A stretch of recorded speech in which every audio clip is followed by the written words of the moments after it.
Genesis chapter 39, beginning in verse 1. Now Joseph had been taken down to Egypt, and Potiphar, an Egyptian officer of Pharaoh, the captain of the bodyguard, bought him from the Ishmaelites who had taken him down there. And the Lord was with Joseph, so he became a successful man, and he was in the house of his master the Egyptian. Now his master saw that the Lord was with him, and how the Lord caused all that he did to prosper in his hand. So Joseph found favor in his sight and became his personal servant. And he made him overseer over his house, and all that he owned he put in his charge. And it came about that from the time he made him overseer in his house, and over all that he owned, the Lord blessed the Egyptian's house on account of Joseph. Thus the Lord's blessing was upon all that he owned, in the house and in the field. So he left everything he owned in Joseph's charge, and with him there he did not concern himself with anything except the food which he ate. Now Joseph was handsome in form and appearance. And it came about after these events that his master's wife looked with desire at Joseph, and she said, "Lie with me." But he refused and said to his master's wife, "Behold, with me here, my master does not concern himself with anything in the house, and he has put me over all that he owns, and he has put all that he owns in my charge. There is no one greater in this house than I, and he has withheld nothing from me except you, because you are his wife. How then could I do this great evil and sin against God?" And it came about, as she spoke to Joseph day after day, that he did not listen to her to lie beside her or be with her. Now it happened one day that he went into the house to do his work, and none of the men of the household was there inside. And she caught him by his garment, saying, "Lie with me." And he left his garment in her hand and fled and went outside. When she saw that he had left his garment in her hand and fled outside, she called to the men of the household and said to them, "See, he has brought in a Hebrew to make sport of us. He came in to me to lie with me, and I screamed. And it came about, when he heard that I raised my voice and screamed, that he left his garment beside me and fled and went outside. So she left his garment beside her until his master came home. Then she spoke to him with these words, "The Hebrew slave whom you brought to us came in to me to make sport of me. And it happened, as I raised my voice and screamed, that he left his garment beside me and fled outside." Now it came about, when his master heard the words of his wife, which he spoke to him, saying, "This is what your slave did to me," that his anger burned. So Joseph's master took him and put him into the jail, the place where the king's prisoners were confined, and he was there in the jail. But the Lord was with Joseph and extended kindness to him and gave him favor in the sight of the chief jailer. And the chief jailer committed to Joseph's charge all the prisoners who were in the jail, so that whatever was done there, he was responsible for it. The chief jailer did not supervise anything under Joseph's charge, because the Lord was with him, and whatever he did, the Lord made to prosper.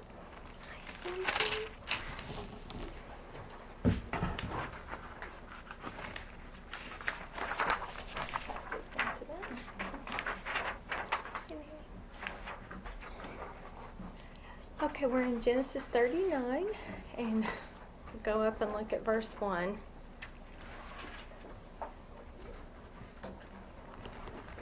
So Genesis 39:1. Now Joseph had been taken down to Egypt, and Potiphar, an Egyptian officer of Pharaoh, the captain of the bodyguard, bought him from the Ishmaelites who had taken him down there.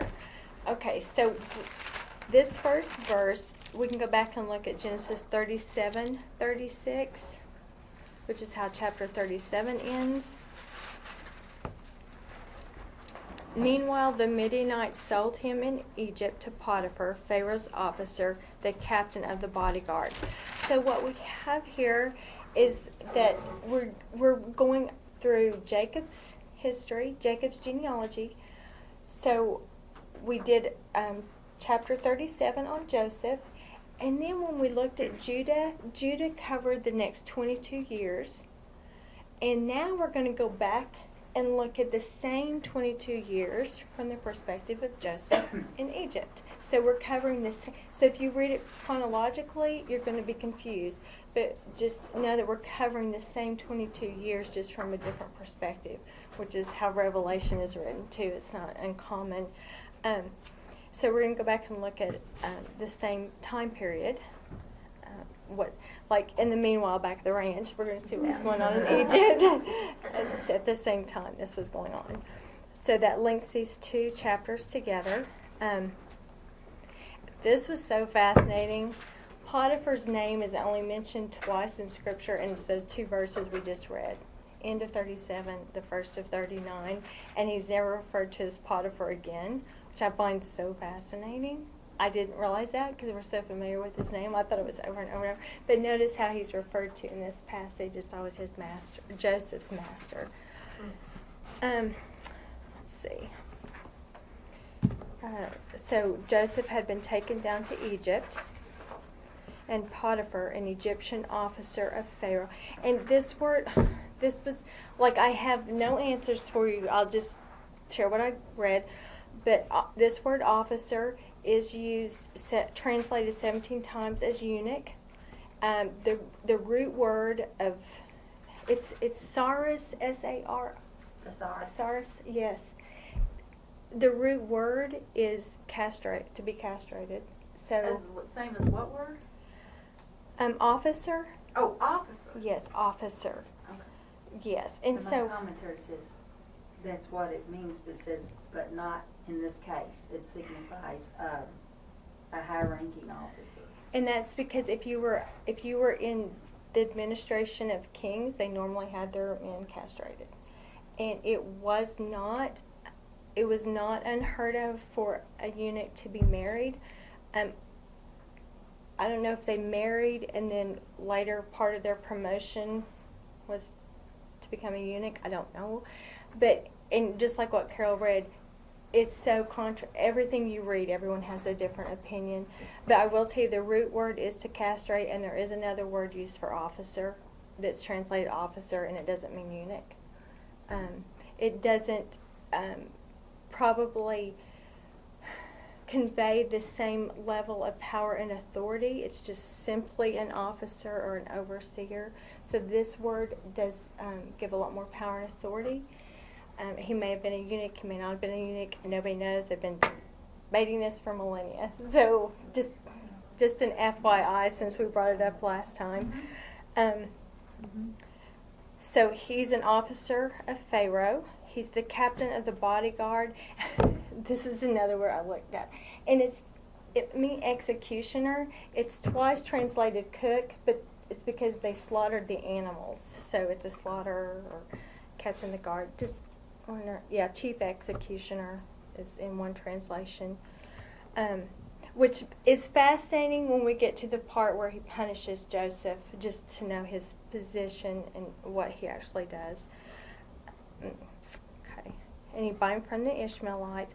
And I read one article and just a description of what they would have done with these slaves. And they would put them on display, and they would probably barely dressed, so that you could go in and you could, just like an animal, you would just examine them, want to see their physique and what they were worth. And so anyway, he's on the whatever. And then Potiphar sees him and buys him. So he bought him from the Ishmaelites. And then verse 2. And the Lord was with Joseph. So he became successful. Well, let's just stop there with the Lord was with Joseph. This is the word Yahweh, so covenant making, covenant keeping God. And so we're going to see we're 37, they never used his name, the name of the Lord at all in 37, and this time we're going to see it 8 times. It's going to be so apparent that he is, okay, so let's go back to Genesis 12. And let's look at this, the initial covenant that he made with Abraham, because that's what this is, the covenant-making, covenant-keeping God. And so in Genesis 12, beginning in verse 1, now the Lord said to Abram, go forth from your country and from your relatives and from your father's house to the land which I will show you. I will make you a great nation, and I will bless you and make your name great, so you shall be a blessing. And I will bless those who bless you, and the one who curses you I will curse, and in you all the families of the earth shall be blessed. And so we know that last little sentence is a promise of the coming Messiah, and it explains it all in Galatians for us. That's the promise of salvation. And then just log this one away, because you're going to see this really played out too. I will bless those who bless you, and I will curse those who curse you. So we're going to see Potiphar blessed because he's good to Joseph. But so here, all the events back in chapter 39, all these events, the Lord was with Joseph. It's just a reminder that this is a covenant-making God keeping his covenant. So in the short term, the salvation of Israel during the famine, but then the big picture, it's all moving us towards salvation with Christ and eternal reconciliation with him. So all of these events, God's hands at work, and this is God keeping his covenant. This is him on his way to keep his covenant and fulfilling that promise. And I pulled Proverbs 3. Dr. Jordan preached on this not too long ago, and so it's fresh on my mind. And I thought it really applied to this chapter. So Proverbs 3:5, very, very, very familiar verse. It's trust in the Lord with all your heart, and do not lean on your own understanding. So trust in the Lord with all your heart and lean on your own understanding. This chapter is a reminder why we can trust him with all of our heart. And as I was writing this, I was looking out my window, and the UPS truck drove by. And it just reminded me at Christmas, UPS had made a promise to deliver gifts by Christmas Day. And due to uncontrollable circumstances, the weather, they weren't able to keep their promise. Okay, God is a covenant-making, covenant-keeping God. We can trust him with all of our heart because he's sovereign. UPS is not over the weather. They can't control the weather, so they can't keep their promise. God can keep his promise because he's sovereign. He's over everything. He is the Most High God. Everything answers to him. Everything, everyone, we answer to him, not him to us. So he's over it. That's why we can trust him with all of our heart. That's why we don't have to lean on our own understanding, which is a good thing, because we can only see this far. We can't see beyond right now. And so we can trust him because he's in control. And this chapter is such a reminder of that he is God. He is more than able to do that which he's promised. Like, we make promises, we intend to keep them, but sometimes just unforeseen circumstances. What's wrong? Someone have another pen? Sure. I have a note on that verse too, that the Lord, that same word was the one that means Yahweh, the covenant. Yes. Yes, absolutely. Anytime you see it in all capital L, capital O, or in the original Hebrew, it was Yahweh. And it's very consistent in the translations usually. So here, this is just a reminder that all these events taking place, God's hands at work, and he's keeping his covenant with Israel. Okay. So, back in Genesis 39:2, and the Lord was with Joseph, so he became a successful man, and he was in the house of his master, the Egyptian. Okay, another thing. And we're going to see this theme throughout the chapter too.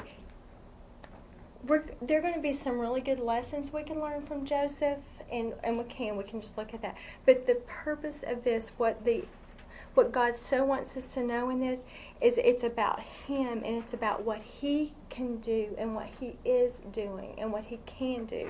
And it's all about Him. And so it's not He became successful because he was a brilliant man, or it has nothing to do with Joseph.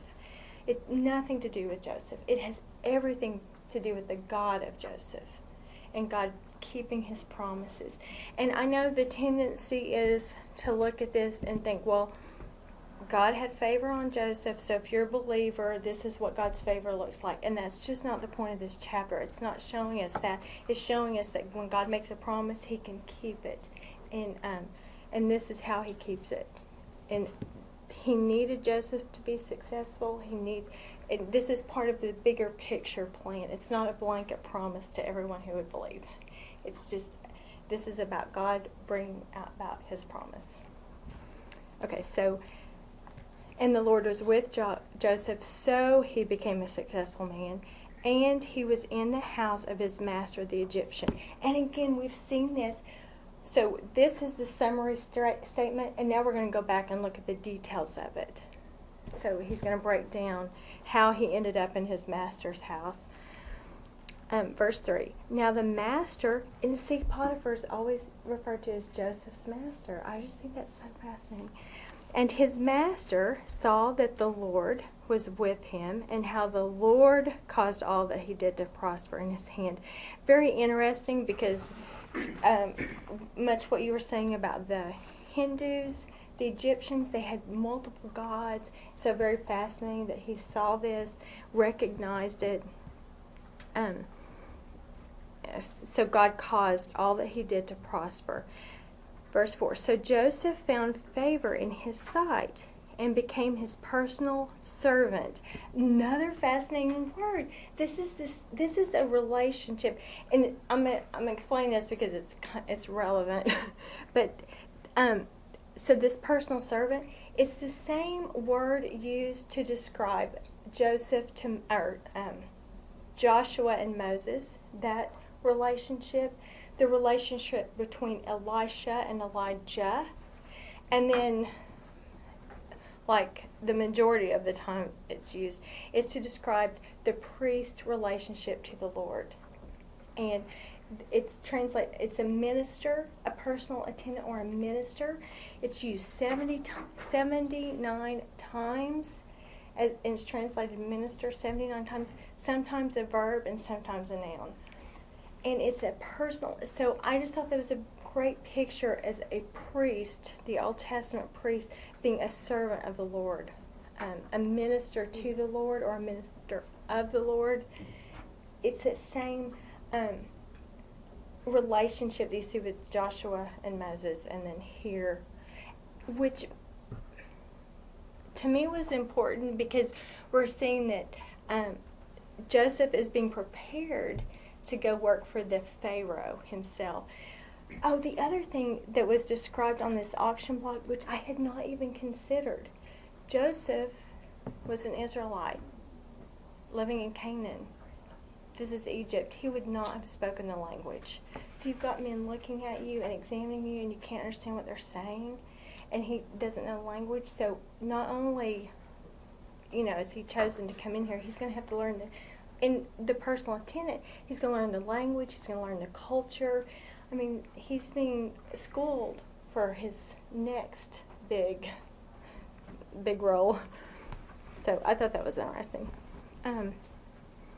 So verse 4, so Joseph found favor in his sight, and that's Potiphar, even though he's not named, and became his personal servant, and he made him overseer over his house, and all that he owned he put in his charge. And I forgot to say this too. So when we're talking about timelines, from the time he's sold until the time Potiphar's wife makes these advances, so verses 1 through 6, we're covering 10 years. So all this took place over 10 years. That he found favor, that he became overseer in his house, he put him in charge of all that he owned.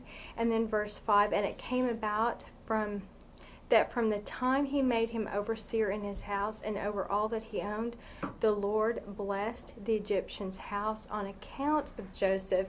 And you have that blessing, those who bless you. Thus the Lord's blessing was upon all that he owned in the house and in the field. So, I mean, just everything. And then verse 6, so he left everything he owned in Joseph's charge, and with him there he did not concern himself with anything except the food which he ate. Now Joseph was handsome in form and appearance. This is, if you just flip over to Genesis 29:17, this is the exact same expression used to describe his mother, Rachel. 29:17.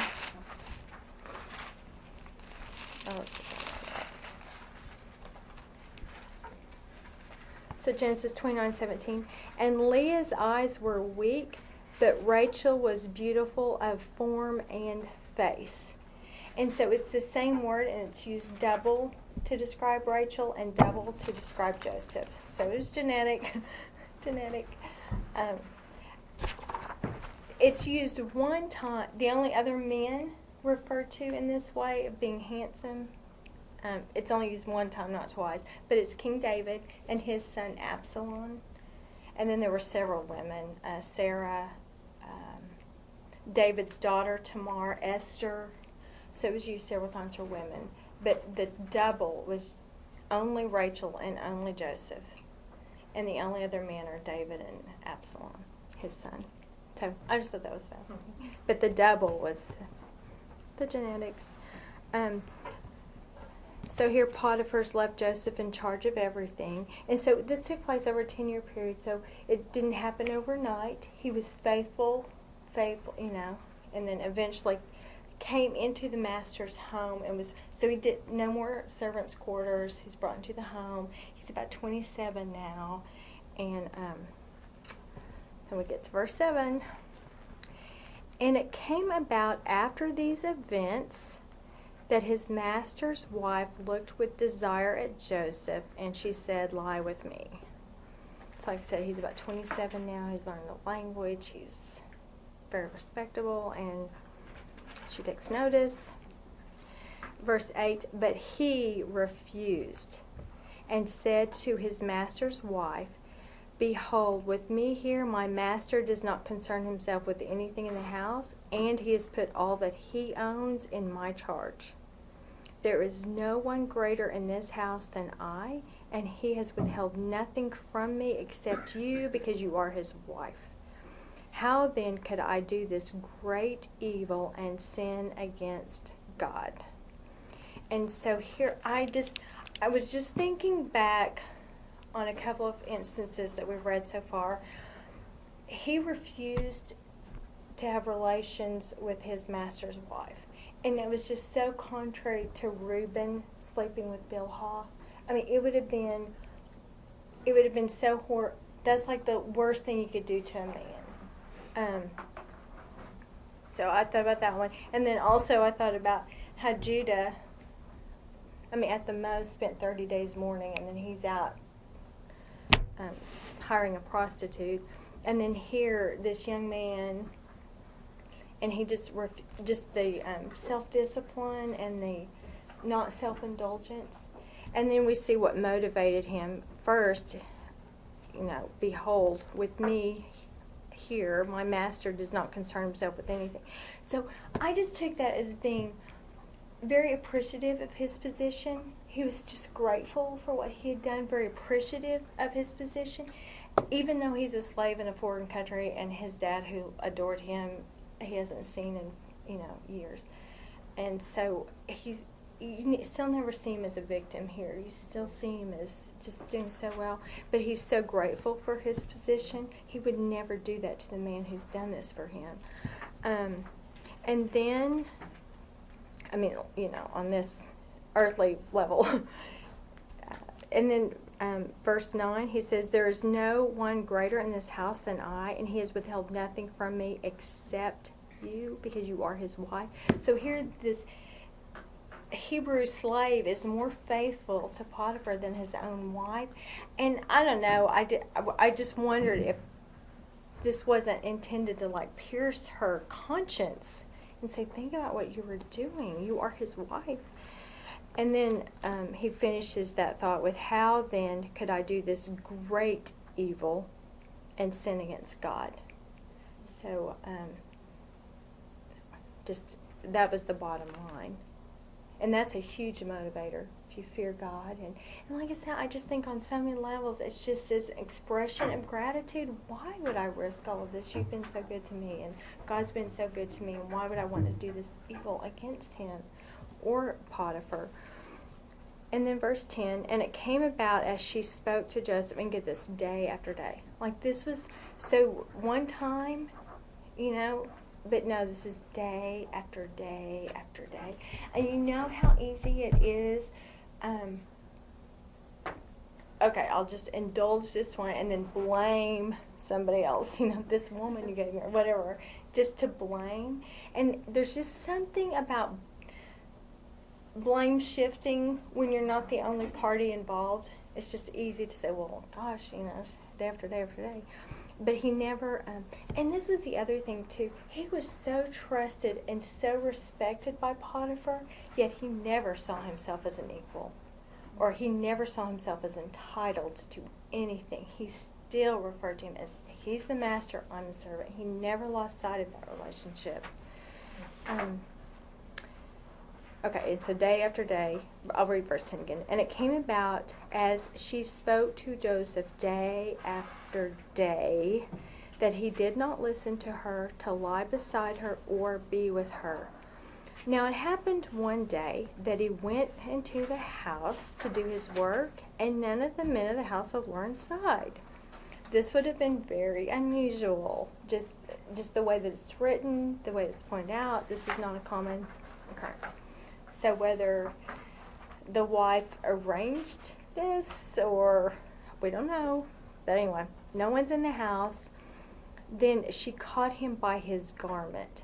So all of this reads as if this is a very rare occasion and probably the first time, but she's, instead of her conscience being twinged when he gives his reasons, it just makes her more determined than ever.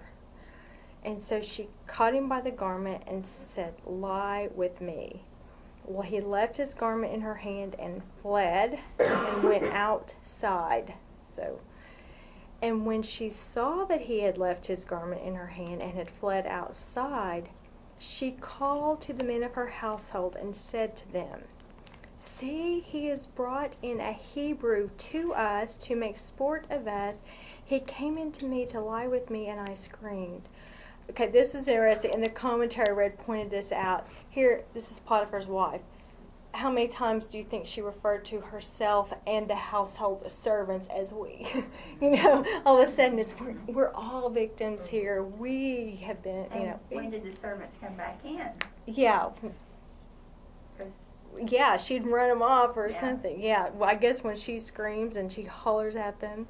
Yeah, she called the men of her household and said to them, "See how he," again nameless, "he has brought in a Hebrew." And remember we talked last week that the Canaanites were so eager to submerge with another culture, not so the Egyptians at all. They were, I don't know what you call it, but they saw themselves as not wanting to submerge with another culture. So this was meant to be an insult. He brought in a Hebrew to us, and like I said, putting herself, probably not a very common thing, to make sport of us. And what I read is this, to make sport of us, was implied.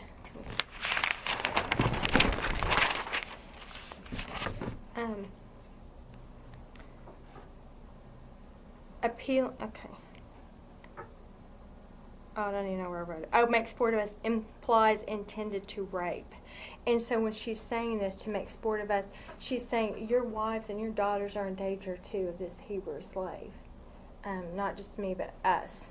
So everyone's in danger now of this Hebrew slave. The flip side is, these men working there, they worked with Joseph for 10 years. they've known her for 10 years. So you're not going to trick them. You know, they know the character of Joseph. So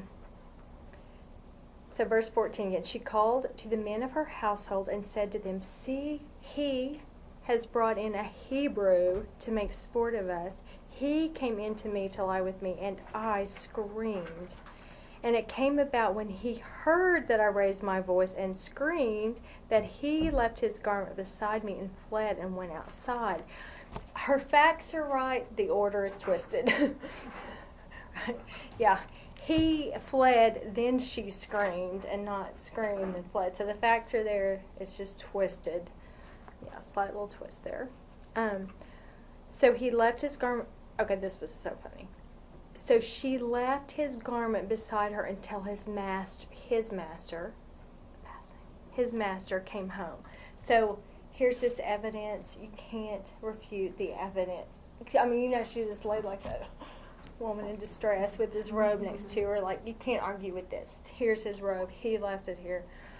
I don't know how long she had to lay it like that, but whatever. Then she spoke to him with these words, "The Hebrew slave." So now it's, when she talked to the other men, it wasn't Hebrew slave, it was just Hebrew. Now it's a Hebrew slave, "whom you brought to us, came in to me to make sport of me." And now there's none of this group victim thing. It's just me. "He came in to me to make sport of me, and it happened as I raised my voice and screamed that he left his garment beside me and fled outside. Now it came about when his master heard the words of his wife, which she spoke to him, saying, 'This is what your slave did to me,' that his anger burned." And the commentary I read was very careful to point out it never says the object of his anger. So we don't know if he was angry at Joseph, angry at the situation. We just don't know. But it is interesting that verse 20, so Joseph's master took him and put him into the jail, the place where the king's prisoners were confined, and he was there in the jail. Very unusual that the chief executioner would not, do something. Because adultery or this kind of crime, especially by a Hebrew slave, like a nobody, the crime would have been so much worse. Especially when you trust this man and you trust everything you own to him, and he makes this advance at your wife. I mean, we're going to see the jail time was terrible, but it's very mild, actually, compared to what he could have done as the chief executioner. So Joseph's master took him, put him into the jail, and this was the place where the king's prisoners were confined. And there's no indication whether this is more severe treatment because it's the king's or if it was less severe treatment. But it does indicate the power that Potiphar had. His status, he was been a very powerful, influential man to have access to the king's prison. And all that being said, there is some commentary in Psalm 105. So even though this is lighter than it could have been, it's still terrible. And I wanted to read the first 2 verses of this chapter just because it kind of goes with, with the theme of this chapter, of Genesis 39. So Psalm 105, beginning in verse 1. "Oh, give thanks to the Lord, call upon his name, make known his deeds among the peoples. Sing to him, sing praises to him, speak of all his wonders." And that could be speak or even meditate on all his wonders. I just want you to see this is the purpose of Scripture. We know it's all moving us towards salvation, but also make known his deeds. That's why we have this. We're to look at the deeds of the Lord. In fact, I think I only read the first paragraph, but I was going to read this article, and it starts out all of the bad science that came when scientists thought Earth was the center of the universe. And it just, some bad theories came from thinking the earth, then it just led to other things. But once they realized the sun was the center of the universe, I mean, all this confusion was just made clear. I mean, it just changed everything when they changed the centerpiece. And so that's what this makes me think of. When we lose sight that we're looking at the deeds of the Lord and not Joseph, I mean, we can learn lessons from them, absolutely, but the centerpiece is Christ or God and his plan and him moving us to redemption. And so here he says, just make known his deeds among the peoples, which is... And so then when he says, trust me, we've got witness after witness why we can. And then, of course, speak or meditate on all his wonders. It's just, that's what we're to read and look for and think about. And that does, do wonders for your faith. And then still in Psalm 105, down to verse, I'll start in 16. This is just rehearsing the history of Israel. So we get to the point in verse 16. And God, called for a famine upon the land. He broke the whole staff of bread. He sent a man before them, Joseph, who was sold as a slave. They afflicted his feet with fetters. He himself was laid in iron until the time that his word came to pass. The word of the Lord tested him. And the other translation reads it, they bruised his feet with shackles, and his neck was put in irons. So, he was bound. So, we don't want to think that this was a nice little prison sentence. It was not pleasant. And the feet bruising, and he stayed like this. It's going to be over 2 years that he's like this. And yet, no bitterness. You think that when you do the right thing, that you don't have to suffer the I did the right thing. Why am I still suffering in prison? God has a bigger picture, and we just have to trust him because he's good and he's really working things out for his glory. And so here he has a false witness. He's falsely accused. His feet are in shackles and bruised, and his neck is in an iron. And he's going to stay this way for the next over 2 years. So, and no bitterness. Just, I'll read verse 20 again. So Joseph's master took him, put him into the jail, the place where the king's prisoners were confined, and he was there in the jail, bruised, shackled feet, and neck in irons. But the Lord was with Joseph. So again, God's working all of this to bring about what he had promised, and extended kindness to him, and gave him favor in the sight of the chief jailer. And the chief jailer committed to Joseph's charge all the prisoners who were in the jail, so that whatever was done there, he was responsible for it. The chief jailer did not supervise anything under Joseph's charge because the Lord was with him, and whatever he did, the Lord made to prosper.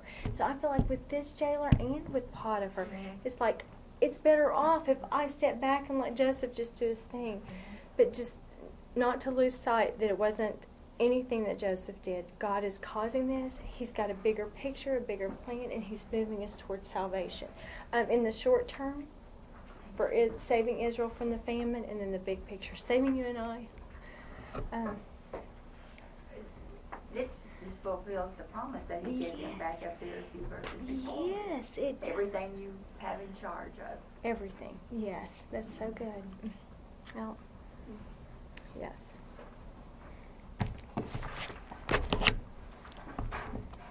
So, do you all have any thoughts or? I have a question back with, Let me stop.